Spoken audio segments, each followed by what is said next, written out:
Aujourd'hui, Benjamin peut retourner devant le Bataclan sans paniquer. J'ai pas de gêne à venir ici. Ça me fait rien de particulier. Ouais, j'y arrive. Mais pour en arriver là, le chemin de la reconstruction a été long. Comme beaucoup de victimes des attentats, il a souffert d'un stress post-traumatique, la boule au ventre, la peur de revivre une réplique de cette soirée au Bataclan. Comme ce jour où Benjamin fait une crise d'angoisse dans la rue. J'attends le bus un petit moment et puis arrive une jeune femme voilée et puis le bus approche, je la vois se reculer, s'ouvrir son sac et se remettre un voile intégral si vous voulez. Et là j'ai eu peur. Et alors que c'est absolument pas, je suis pas comme ça.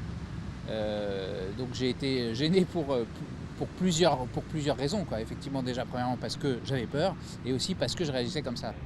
Benjamin a réussi à s'en sortir en parlant à ses amis et à une psychothérapeute. Un traitement antidépresseur de quelques mois l'a aussi aidé, mais d'autres rescapés ont choisi de participer à un essai médical reposant sur la prise de propranolol, un médicament censé atténuer les effets du souvenir traumatique.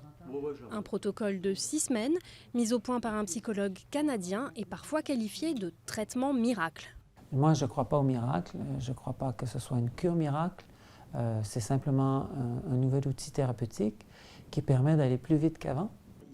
Max est le premier patient français à en avoir bénéficié. Témoin de l'attaque du café La Bonne Bière à Paris, il a vécu une scène d'une extrême violence qu'il ne pouvait autrefois pas raconter sans trembler et pleurer. Quand j'ai eu ce médicament-là, je vois ça, je le vois. Mais je n'en pleure plus, je suis plus réaliste. Je peux en discuter, comme on m'a dit.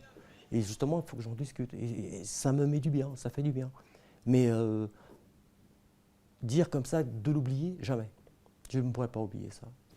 Les premiers résultats de cet essai ne seront pas connus avant début 2019, le temps de prendre en compte d'éventuelles rechutes. Mais pour l'instant, les médecins sont satisfaits. Il y a quand même un taux non négligeable de patients qui répondent de façon satisfaisante à cette technique de blocage de reconsolidation mnésique. C'est très difficile de vous donner des chiffres. Si vous voulez que je vous en donne, je peux vous donner celui de 70%, mais il est peut-être très approximatif. 200 personnes ont jusqu'à présent suivi ce protocole. Les médecins envisagent désormais de l'étendre à des victimes de catastrophes naturelles, comme celle de l'ouragan Irma.